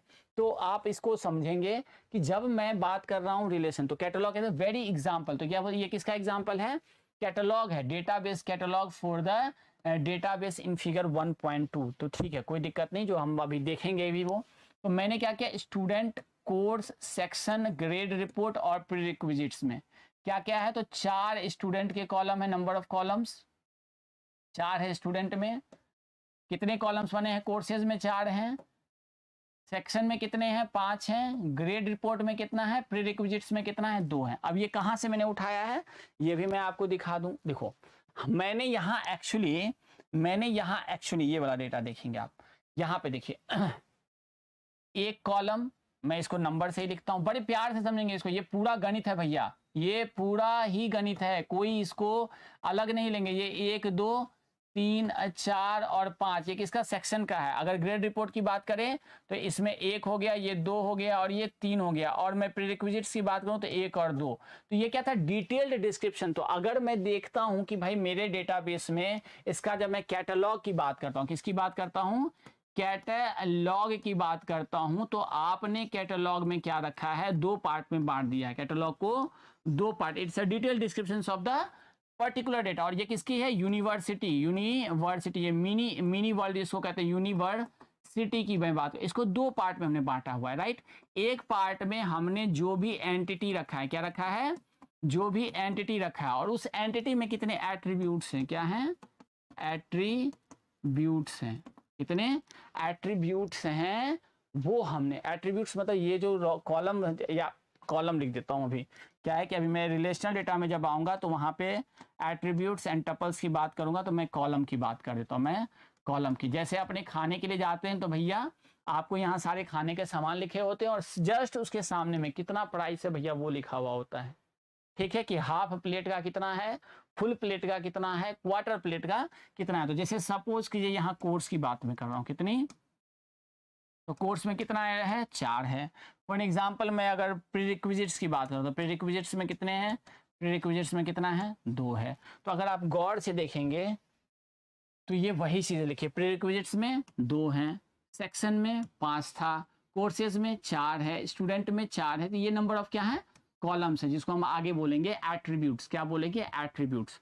अब ये यहाँ पे ये कॉलम बोल रहा है, अब ये क्या है, अभी ये भी यूज नहीं कर रहे हैं, कि ये जब बोलेंगे तब समझाएंगे तब बताएंगे। अब उस कॉलम में, इस कॉलम में, कॉलम नेम में जब भी नाम होगा वो 30 कैरेक्टर का होगा, और वो किससे बिलोंग करेगा, रिलेशन, स्टूडेंट से। स्टूडेंट नंबर कितने कैरेक्टर का होगा, ये 4 टाइप का होगा, ये डायरेक्टर 4 टाइप का कैरेक्टर होगा। अब क्लास क्या होगा, क्लास जो है वो इंटीजर होगा, और वो स्टूडेंट को बिलोंग करेगा। फिर ये किससे, ये मतलब नंबर ऑफ कॉलम्स के बारे में फिर मैंने आपको बता दिया है, कोई दिक्कत नहीं है। चलिए अब हम लोग चलते हैं आगे। ये समझ में आ गया कि किस तरह से हमने कैटलॉग बनाया है, कि भाई आपके होटल में जो जो खाना बन रहा है वो आप विथ प्राइस मुझे डिटेल्स बता दो, ताकि मुझे कुछ खाना होगा तो मैं खाऊंगा। वैसे ही अगर मैं यूनिवर्सिटी डेटाबेस की बात कर रहा हूँ, स्टूडेंट को पहचानने के लिए मुझे कितने एट्रीब्यूट्स चाहिए, पहला तो स्टूडेंट नाम चाहिए, स्टूडेंट का रोल नंबर चाहिए, वो किस डिपार्टमेंट से या सेक्शन से बिलोंग कर रहा है वो बताइए, और उसका डेजिग्नेशन या रोल नंबर क्या नाम है, उसका कौन सा पर्टिकुलर मार्क्स है, मार्क्स अगर एट्रीब्यूट्स है तो मार्क्स चाहिए, ठीक है। तो ये यही वो चीज आपको दिखा रहा है, ये बना रहा है। चलिए अब बोलता है डेटा एब्स्ट्रैक्शन। तो कैटलॉग समझ में आ गया, अब हम आ रहे हैं डेटा एब्स्ट्रैक्शन की तरफ। तो बड़ा अच्छे से कैटलॉग समझ में आ गया, याद रहेगा होटल के एग्जांपल से, हाँ एकदम बिल्कुल याद रखना है, ठीक है। और इसको रियलिटी में क्या, यूनिवर्सिटी में स्टूडेंट के कितने कैटलॉग, मतलब स्टूडेंट के कितने टपल्स होंगे, तो हमें पता है कि अच्छा 4 टपल में क्या क्या होगा, वो डिटेल डिस्कस। अब एब्स्ट्रैक्शन मतलब देखिए सिंपली मतलब what to do is not important, sorry how to do is not important, what to do is important. जैसे अगर मैं स्टैक और क्यू बोलता हूं तो भैया वो कैसे कोड रन करता है ये नहीं पता, ये मेरे लिए इंपॉर्टेंट, मेरे लिए इंपॉर्टेंट क्या है कि आपने उसको कैसे एक्सेस करना है, कि हर बार डेटा आएगा उसके ऊपर एक डेटा रखेंगे, उसके ऊपर एक डेटा रखेंगे, मतलब उसके टॉप पे डेटा रखते जाना, और this is called as my stack. और अगर मैं क्यू की बात करता हूं तो सिंपली एक बंदा जो आगे खड़ा हुआ और जितने लोग उसके पीछे खड़े हैं, अब जब कोई नया बंदा आएगा तो उसके ठीक पीछे खड़ा होगा, this is called as a abstraction. कि what to do is not important, what to do is very important, not that how to do, है ना। तो एब्स्ट्रैक्ट मतलब हमें कुछ जैसे कार में देखिए गियर आप चला रहे हैं, कार चला रहे हैं, कार में आप फर्स्ट गियर जानते हैं, सेकंड गियर जानते हैं, थर्ड गियर जानते हैं, फोर्थ गियर जानते हैं, फिफ्थ गियर जानते हैं। फर्स्ट गियर अगर मुझे किसी पहाड़ या किसी ऊंचाई पे जगह पे चढ़ाना है और मुझे गाड़ी जो है वो लोड नहीं ले पाएगा, तो फर्स्ट गियर में आप उस पर चलाते हैं, आपको इतना। सेकंड गियर में जब आपकी गाड़ी थोड़ी स्पीड हो गई है 10-12 किलोमीटर, थर्ड गियर जब आपके 20-25 किलोमीटर और पूरा रोड खाली है, तो फोर्थ और फिफ्थ गियर पे आप जा सकते हैं। सिक्स गियर मतलब बिल्कुल हाईवे पे है, कुछ नहीं है, बिल्कुल सब 200 किलोमीटर 100-150 किलोमीटर की स्पीड से चलनी है, तो हम 6 पे लेके चलते हैं। भाई मैं तो एब्स्ट्रैक्ट में ये जानता हूं, अब अंदर मशीन कैसे काम करता है उससे मुझे कोई लेना देना नहीं है। मतलब what to do and what how to do से मतलब मशीन अंदर में कैसे काम करता है ये मेरा कोई, लेकिन मैं कार में first gear second gear third gear, उसके लिए मुझे मैकेनिकल इंजीनियर नहीं बनना है ना। मुझे कार चलाने के लिए मैकेनिकल इंजीनियर नहीं बनना, मुझे कार चलाने के लिए सिर्फ first gear second gear third gear और फोर्थ गियर कब कैसे चलाना है ये इंपॉर्टेंट है। This is the meaning of abstraction. समझ में आएगा, याद रह जाएगा। एग्जाम्पल्स आर वेरी इंपॉर्टेंट, कहीं ना कहीं लिख लीजिए इस चीज को, छोटा सा नोट्स बने। मैं हमेशा बोलता हूं, मैं जानता हूं कि आप लोगों के पास समय की बहुत ही ज्यादा अभाव रहती है, some of you are very working और काफ़ी प्रोफेशनल अच्छे पोजीशंस पे हैं, बट एक गवर्नमेंट की होती है रिक्वायरमेंट कि नहीं I want something better than this, तो मैं समझता हूं, तो बट फिर भी मैं कहता हूं कि आप तो एक रफ पेपर अपनी डायरी रखें या कोई भी एक कॉपी रखें, जब भी आप मेरी वीडियो से छोटी छोटी चीजें उसमें लिखते चले जाइए। पूरा आप 1 घंटे में 1 पेज ही तो लिखिए, तो आपको क्या होगा कि जब भी उन टर्म्स को आप देखेंगे तो आपकी सारी चीजें कनेक्ट हो जाएगी, है ना। जैसे कैटलॉग का मैंने एग्जांपल होटल का बताया, उसी में रेफरेंस देके बता देना कि भाई जैसे स्टूडेंट है, कोर्स है, इन सब का नंबर ऑफ टपल्स कितने होंगे या नंबर ऑफ कॉलम्स कितने होंगे, ये बता दिया मैंने। अब डेटा एब्स्ट्रैक्शन, सर ने एब्स्ट्रैक्शन बता दिया कि भाई एब्स्ट्रैक्शन का मतलब क्या होता है, एक एग्जाम्पल लेके बताया कि what to do is important, what to do is important, है ना। What to do is important, not how to do, not how to do.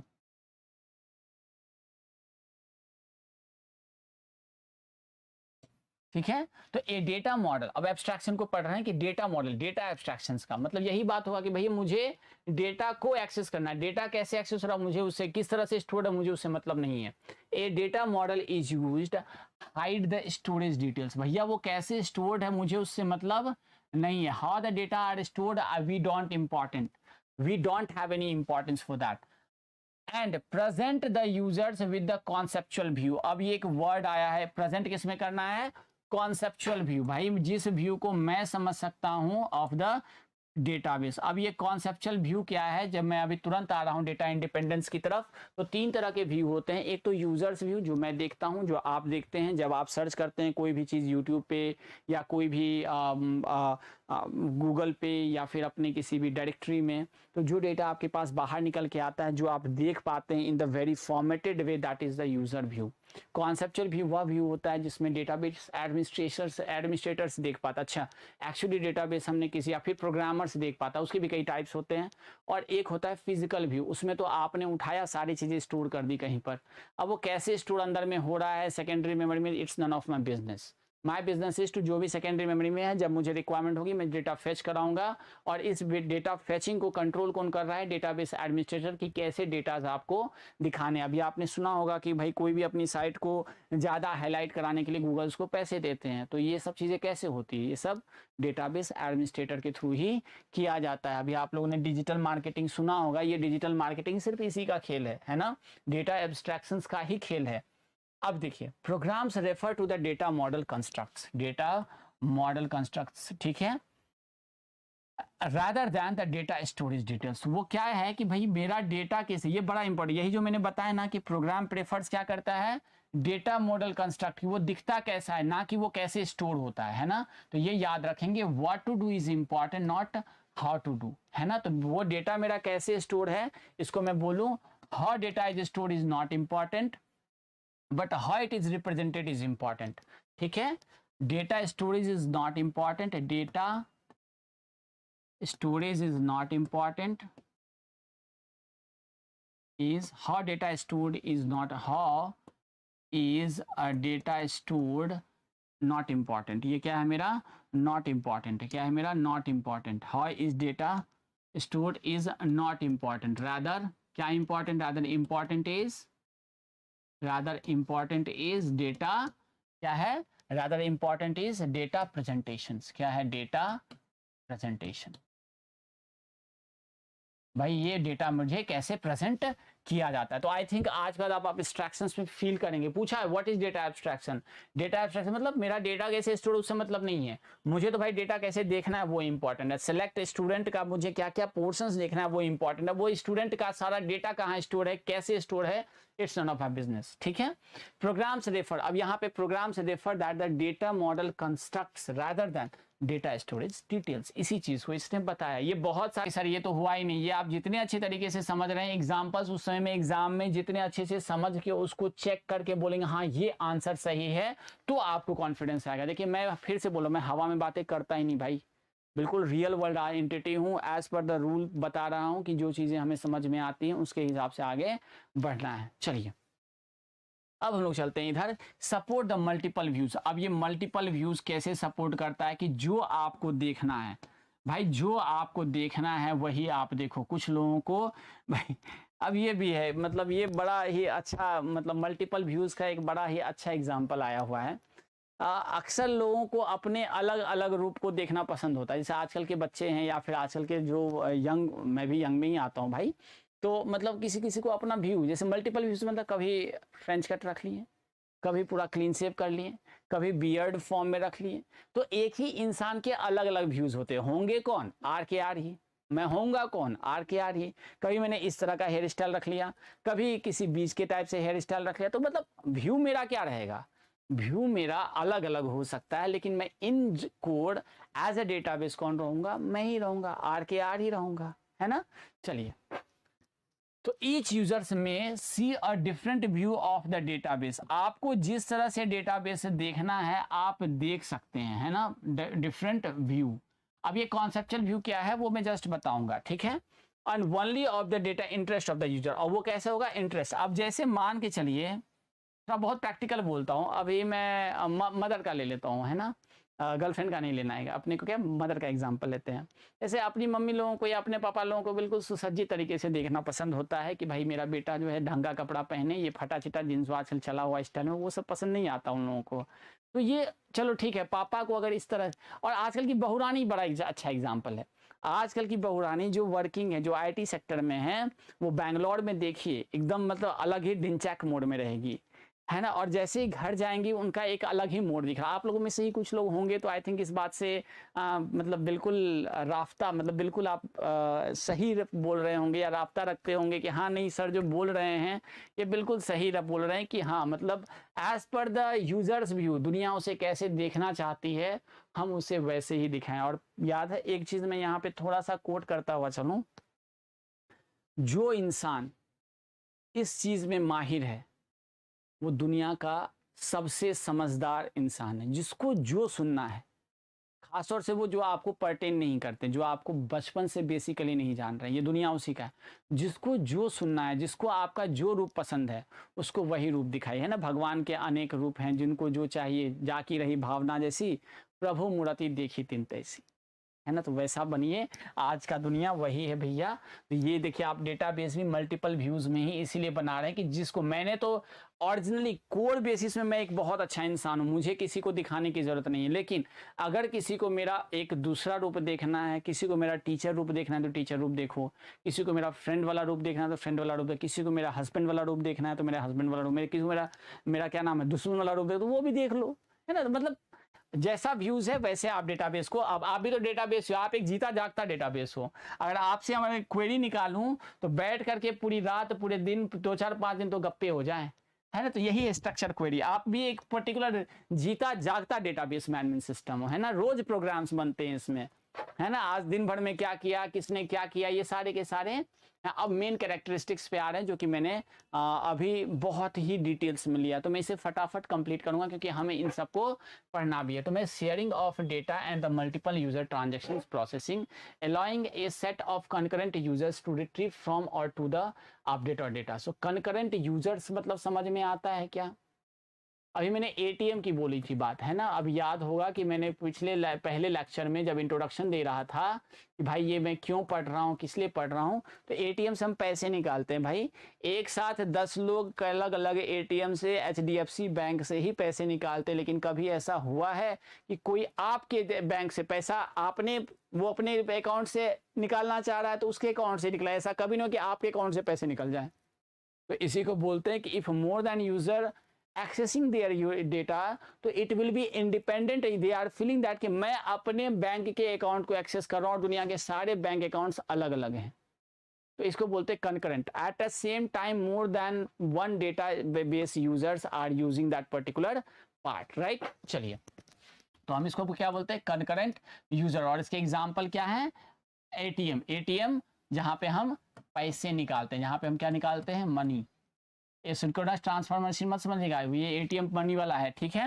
Concurrency control with the database guarantees that each transaction is currently executed और aborted. अभी मैं ये सारा चीज ना, atom एक वर्ड बोलता हूँ, एक प्रॉपर्टी होती है जिसको क्या बोलते हैं, एसिड प्रॉपर्टी। क्या बोलते हैं, एसिड प्रॉपर्टी। ये मैं आपको पढ़ाऊंगा जब ट्रांजेक्शन, हालांकि उसी चीज को यहाँ पे ये बता रहे हैं कि atomicity, consistency, isolation and durability का मतलब क्या होता है, ठीक है।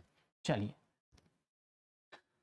recovery subsystems ensures that each completed transactions has its effect permanently recorded। तो ये मैंने जो कंसिस्टेंसी वर्ड बोला है, इसी वर्ड को ये डिफाइन किए हैं। तो हम इस सब चीज को, इसको कंसिस्टेंसी बोलते हैं ना। और ये जो concurrency control with the database guarantees that each, तो इसको हम बोलते हैं इंटीग्रिटी। इसको क्या बोलते हैं, इंटीग्रिटी, है ना। कि करेक्टली एग्जीक्यूटेड और अबॉर्टेड, या तो ये करेक्टली एग्जीक्यूट होगा या एबॉर्ट। अगर ट्रांजैक्शन के किसी भी स्टेज पे ये फेल हो गया तो वो या तो पूरे के पूरे पैसे आपके अकाउंट में दिखाई देंगे, और अगर कहीं बीच में हो गया तब भी आपको पूरे, और अगर सक्सेसफुली आपका पे स्लिप आ गया या प्रिंट आ गया तो हम बोलते हैं कि मेरा डेटा जो है कंप्लीटली रेडी हो गया, मेरा डेटा जो है कंप्लीटली रेडी हो चुका है फॉर एक्सेसिंग। क्या इसमें किसी को कोई दिक्कत है, शायद किसी को दिक्कत नहीं होना चाहिए, कोई प्रॉब्लम नहीं है। तो हम लोग अब चलते हैं नेक्स्ट फटाफट। चलिए, डेटाबेस यूजर्स कौन कौन से होते हैं, तो भाई यूजर्स कौन है, हम और आप ही यूजर्स हैं, उसके अलग अलग टाइप्स हैं, तो वो हम देख लेते हैं कि यूजर्स में be divided into those who are actually use and control the database and that is called content, and those who design develops, है ना, design develops and maintain the database applications called the actors। अब ये actors का कौन कौन से होते हैं भाई, ये actors कौन कौन होते हैं, ये दो तरह के इन्होंने तो बोला कि एक तो एक्चुअली यूज और कंट्रोल, तो एक्चुअली क्या होता है, use and control the database, और दूसरा कौन होता है भाई, ये आपके यूज के लिए डिजाइन डेवलप और मेंटेन करता है डेटाबेस को, उसको क्या बोलते हैं हम, उसको हम बोलते हैं, अभी जस्ट आएगा, उसको हम बोलते हैं डेवलपर। तो those who design and develop the database software and related to tools, compilers, है ना, tools and computers, systems, operations called as a workers behind the scene, उसको बोलते हैं वर्कर्स बिहाइंड द सीन्स, और डेवलपर भी बोलते हैं। ये क्या होते हैं, वर्कर्स बिहाइंड द सीन्स। और दूसरा होता है आपको डेटाबेस एडमिनिस्ट्रेटर्स, जो कि एक्चुअली आपको कंट्रोल करता है और कोऑर्डिनेट करता है। तो responsible for authorization access to the database for coordinating and monitoring its use. ये एक्चुअल पैसे भी लगाते हैं। एक्वायरिंग द सॉफ्टवेयर, जैसे ओरेकल मैंने बोला था, वहाँ डीबीए का एक अलग से पोस्ट आता है, डेटाबेस एडमिनिस्ट्रेटर का पोस्ट आता है। Acquiring the software and the hardware resources, controlling it's use and monitoring the efficiency of the operations. और डेटाबेस डिजाइनर्स, जिसको मैंने डेवलपर या डिजाइनर्स बोला था, responsible for define the content structure, है ना, content structure, constraints, functions of and the or the transactions against the database. They must communicate with the end user and understand their need. वो and user से बात भी करेंगे और उसके needs को भी समझेंगे। तो ये एक्चुअली डेवलपर भी होते हैं, डिज़ाइनर बोल दें, या अगर मैं थोड़ा सा और बढ़ के बोलूँ, क्योंकि मैंने अभी आप लोगों को पढ़ाया है सॉफ्टवेयर इंजीनियरिंग, तो यहाँ पे हम डेवलपर बोल सकते हैं कि जो डेवलप भी करते हैं। ठीक है, चलिए। सॉफिस्टिकेटेड, अब ये यूजर जो होते हैं कैसे, कुछ तो सॉफिस्टिकेटेड होंगे, कुछ हमारे और आप जैसे होंगे जो कि सिर्फ और सिर्फ अपने काम का एक पीपीटी चाहिए, एक डॉक्यूमेंट चाहिए, या कोई प्रीवियस ईयर का क्वेश्चन बैंक चाहिए। लेकिन कुछ ऐसे खिलाड़ी होते हैं जो हमेशा डेटाबेस, जैसे प्रशांत किशोर जैसे जो हमारे महान पॉलिटिकल साइंटिस्ट हैं, जो कि बुरा चीज़ों को एनालाइज करते हैं, तो they include the business analyst, मैं तो पॉलिटिकल एनालिस्ट बोलना चाहूँगा, साइंटिस्ट, इंजीनियर्स, है ना। अभी हम लोग बहुत सारी वो जो रिसर्च वाले जो बात बोलते हैं, रिसर्चर्स की जो मैं बात करता हूँ, अगर एक वर्ड में बोलूँ तो रिसर्चर्स की तरफ मैं आ जाता हूँ, है ना। जितने भी रिसर्चर्स हैं वो क्या कहलाते हैं, sophisticated database users. Stand alone, जैसे हम जैसे आप हैं, तो वो क्या करते हैं, पर्सनल यूज के लिए maintain the personal database using the ready to use packages and the applications. An example, a text program, क्या है, a text program create its own internal database, and another example is to maintain the addresses of the book, है ना, to maintain the address of a book। ठीक है। अब advantage of using the database approach, ये मैंने already बता दिया है, फिर भी एक बार हम देख सकते हैं, हम बहुत डिटेल्स में आगे देखते रहेंगे। तो शेयरिंग मैंने पहला चीज़ बताया हुआ, तो इसमें हमारे पास कुछ खास अभी नहीं है। Providing the backup and recovery, ये मैंने ऑलरेडी बता दिया कि भाई रिकवरी के लिए आप जा सकते हैं। Providing the multiple interfaces for the different classes, तो मल्टी यूजर्स मैंने बता दिया। Representing the complex relationship between the datas, ये ER मॉडल में हम इसको देखेंगे। And enforcing the integrity constant, अब ये इंटीग्रिटी कॉन्स्टेंट भैया बहुत ही बड़ी चीज़ है। इसको हम जब मैं की पढ़ाऊंगा तो की कॉन्स्टेंट्स में इंटीग्रिटी कॉन्स्टेंट्स पढ़ाऊंगा, है ना, कि भाई फॉरेन की, प्राइमरी की में क्या क्या रिलेशंस होते हैं, तो वहाँ पे एक इंटीग्रिटी कॉन्स्टेंट्स आएंगे, रेफरेंशियल इंटीग्रिटी कॉन्स्टेंट्स उसे हम बोलते हैं। तो drawing the interferences and the actions from the stored and the using the deductions and the active rules. ठीक है। अब ये potential for enforcing the database, reduce the application development times, ये सब हम ऑलरेडी पढ़ चुके हैं। तो ये आपको पहले वाले पार्ट में भी मैंने बहुत क्लियर बताया हुआ है। तो मेटा डेटा मतलब डिस्क्रिप्शंस ऑफ डेटा, है ना, जो मैंने अभी बताया था कि भाई उसमें कितने टेबल्स होंगे, कितने उसमें लगभग हर एंटिटी में कितने टेबल्स होंगे, क्या क्या चीज़ उसमें इंपॉर्टेंट होगा, वो हमने ऑलरेडी बता रखा है। ठीक है, ये हमने ऑलरेडी बता रखा है आपको।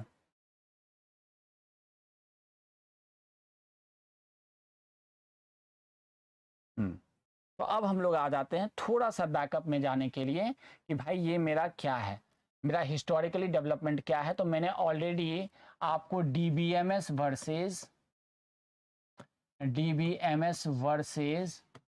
OS के फाइल्स में, OS file management system, file system को बता दिया है। तो जो ट्रेडिशनल अर्ली डेटाबेस हमारा हुआ करता था अप्रोच, वो किस चीज़ के लिए हुआ करता था, वो हुआ करता है hierarchical network models were included in the 1960s। ठीक है, और उस समय से हमारा एक्चुअल डेटाबेस चालू हुआ था। A bulk of world wide database processing still occurs using this model.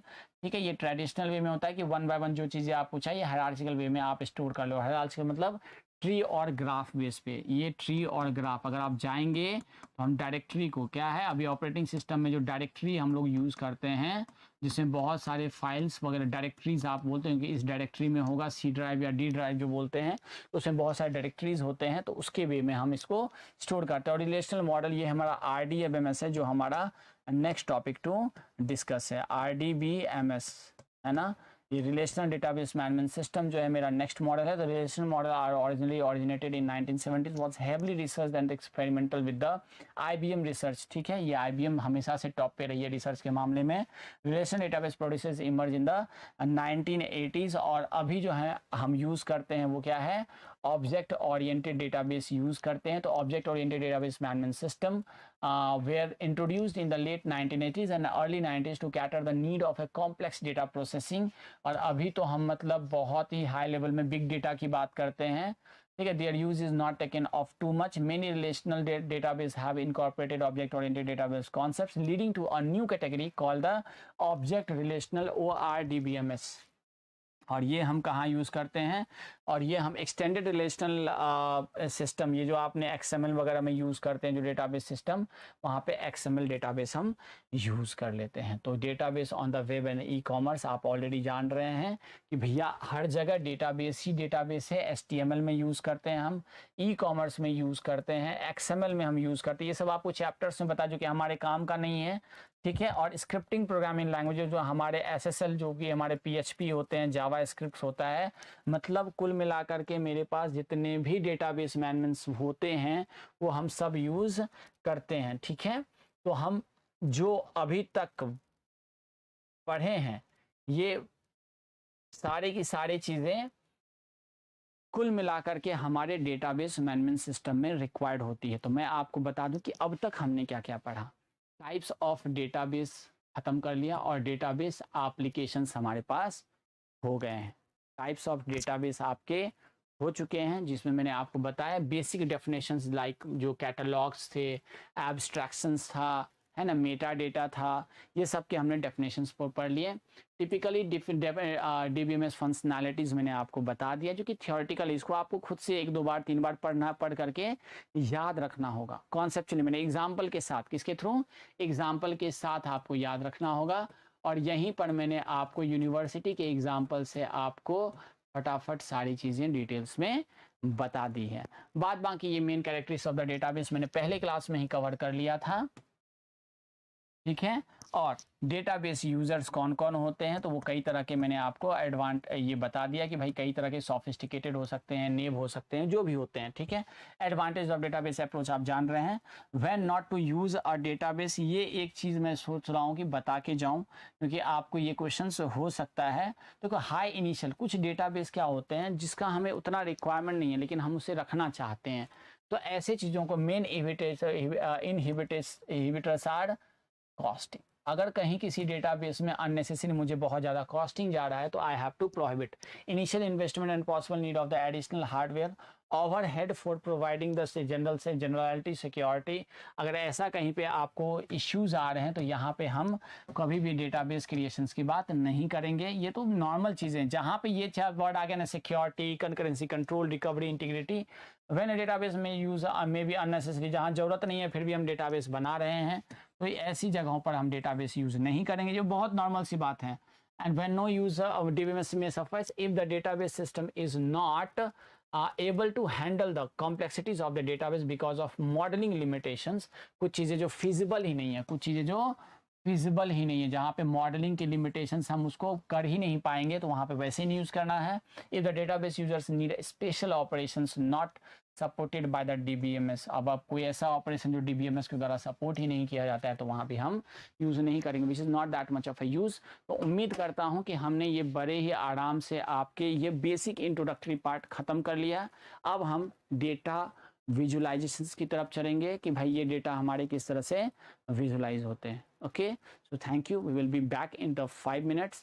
Please stay here and read the books at least for 2 to 3 times। और ये स्लाइड्स भी आपके लिए बहुत इंपॉर्टेंट है। कहीं पर भी ये वर्ड्स आते हैं या किसी क्वेश्चंस में आपको एग्जैक्टली पूछ लिया जाता है तो उसको आप अपने नोट्स में रख लेंगे, जो कि मैं क्वेश्चन रिवीजन के टाइम में आपको बताऊंगा। ठीक है, so wait for the 5 minutes, will be back.